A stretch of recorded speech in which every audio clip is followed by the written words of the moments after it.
Bien-aimés, il y a beaucoup de croyants aujourd'hui qui ne peuvent même pas expliquer à leurs enfants ce que c'est que la Pâque. Une fête qui est au cœur de leur croyance. Une fête qui est au cœur de leur conviction. C'est la clé du mystère du christianisme. Ce qui fait qu'eux, ils soient devenus chrétiens, c'est grâce à la Pâque. C'est parti d'une préfiguration de Exode chapitre 12. Mais je vous garantis, il y a beaucoup de personnes qui disent être chrétiens, qui disent pratiquer la foi chrétienne, mais qui ne savent rien de ce que c'est que la foi chrétienne et de ce qu'elle implique. Et c'est la raison pour laquelle nous avons beaucoup d'escrocs dans l'Église. Et par la même occasion, la plupart des personnes qui sont réellement appelées par Dieu sont aujourd'hui méprisées et confondues dans le lot des escrocs. Qu'est-ce que ça signifie? Le fait que Christ soit mort pour vous. Il ne faut même pas le lien entre cette mort et la Pâque. Beaucoup de chrétiens ne font même pas le lien entre Exode 12 et la Sainte Seine. Ils ne font pas ce lien. Mais ils se disent chrétiens. Bien-aimés. Alors, au verset 10, qu'est-ce que le diable déclare? Je dis le diable, mais ici, littéralement, on parle de Pharaon. Il dit, alors, montrons-nous habiles à son égard. Donc, montrons-nous habiles à l'égard du peuple de Dieu. Il dit, montrons-nous habiles à son égard. Et l'habileté du diable, c'est laquelle? C'est celle qui consiste à te bloquer dans une habitude. L'habileté du diable, c'est celle qui consiste à déposer des jougs sur ton cou pour te maintenir au sol.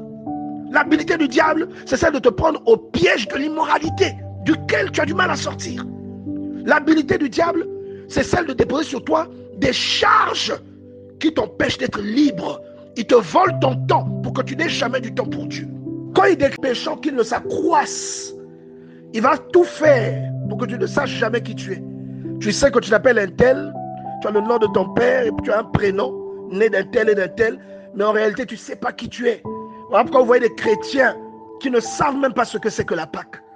Tu as le chrétien qui ne sait même pas ce que c'est que l'adoption. Il ne sait pas ce que c'est. Il ne sait pas ce que c'est que la justification. Mais des choses que nous avons prêchées ici, mais lui ne sait pas ce que c'est.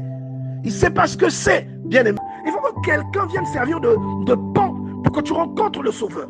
Vous comprenez? Et ce Sauveur-là va servir maintenant d'un pont beaucoup plus large qui te fait passer du lieu de la désolation et de la condamnation vers le lieu de la joie et du salut éternel qui sont séparés par un grand fossé, un fossé infranchissable, que lui seul peut rendre franchissable. Pour que Dieu te reconnaisse, il faut qu'il y ait quelque chose en toi qui rappelle Dieu. Tu avais cette chose au début, mais elle a été ternie quelque part au commencement. Et aujourd'hui, parce que tu prends part à la Pâque, cette chose-là revient en toi. La Bible déclare, l'âme de la chair est dans le sang. Donc lorsque tu prends le sang de quelqu'un, en fait c'est comme si tu prenais l'ADN de cette personne. L'ange exterminateur arrive, il vous voit, ou il voit toutes les maisons qui avaient donc cette marque de sang. Il reconnaît l'ADN des habitants du ciel. Il reconnaît l'ADN des enfants de son maître. Il reconnaît là l'héritier de celui qui l'a envoyé exterminer. Alors il ne peut pas toucher, il ne peut pas lever la main. Qu'est-ce qu'il fait? Il passe par-dessus. C'est ce qu'on appelle la Pâque. Donc le mot Pâque vient de ce mouvement de passer par-dessus. Pâque veut dire passer au-dessus.